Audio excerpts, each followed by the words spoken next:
I found out about my mom's addiction at the age of 12, and she passed away when I was just shy of 32. And so therefore it was probably longer than 20 years, but not to our knowledge. So I always put an asterisk to any story whenever I talk about my mom. She was an incredible mother. I could have not have asked for a better support system, a more loving mom, all of these things, right? But obviously she had this addiction that she couldn't escape, which led to some odd moments in my life, right? It led to seeing my mom. I like the girl hiding her face in the back. That's Courtney, by the way. You can say hi. It's okay. Courtney, and she, man, yes, an ELC coordinator. She Special guest, somebody Miss got to meet Courtney. after the recording, by the way. She does so. She is awesome. I teach, so she's one of my colleagues. I've been talking to her about you this morning. So you already I got love an it. audience member for sure. I love it. So, sorry, by the way, this is my ADD brain. Like, we're just gonna go off on tangents sometimes. You But heard that, right?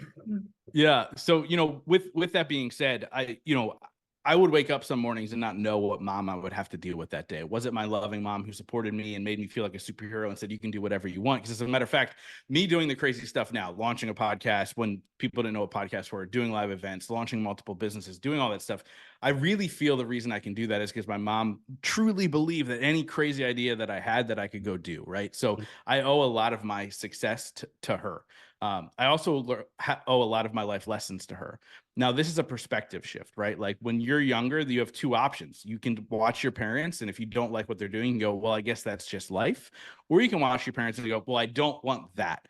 And so my discovery started with, I don't want my life to be like that. I don't want to have to struggle. I don't want my car to get repossessed. I don't want to have to worry about paying my rent. I don't want to do any of those things in my life that my parents dealt with.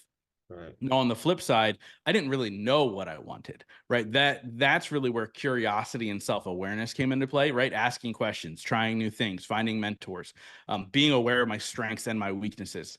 I had a conversation with Ed Milet on the podcast who you mentioned was on, and him and I spoke where, his dad was a major alcoholic growing up. And we really feel like we learned self-awareness growing up in those situations. But again, that's perspective. How can you look back and go, okay, what lessons were learned from these hardships versus like going, oh, woe is me. Why me?